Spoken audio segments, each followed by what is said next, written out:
labada maamulka gobolka Togdheer Somaliland iyo maamulka Garowe ee gudoomiye iyo taliye qaybta ay hoggaamiyaan iyo dhinaca Puntland ayaa kula kala wareegaya gaadiid iyo rag labada dhinac lagu kala haystay waxa kala wareejinaya labada gudoomiyaha gobolka Togdheer oo ay weheliyaan gudoomiye Laascaanood iyo maayirkii Laascaanood iyo gudoomiyaha Garowe oo nugaal gudoomiyaha nugaal iyo taliye qaybta iyo gudoomiye Sool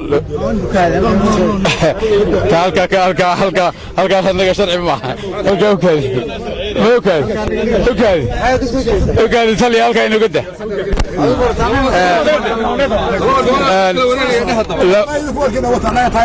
waxaan ku kala siyaasadda inaga daaya waxba la kala wareegin nimankina saraakiisha askarta labada maamul ka socda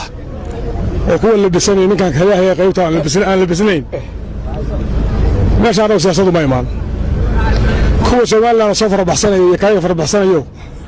labadiina waa leedin xukumaa labadiina barasaabaa jooga labadiina digtoonaada dib u baxa meesha waa meel dhaqan dagaal u baxa raali ahaaba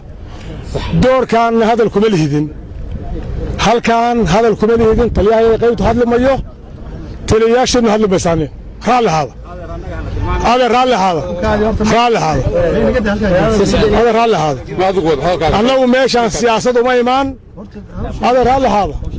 أنا روما شيء أنا روما اللي يقول قوة دقيقة سادة أنا روما سوشيال ترى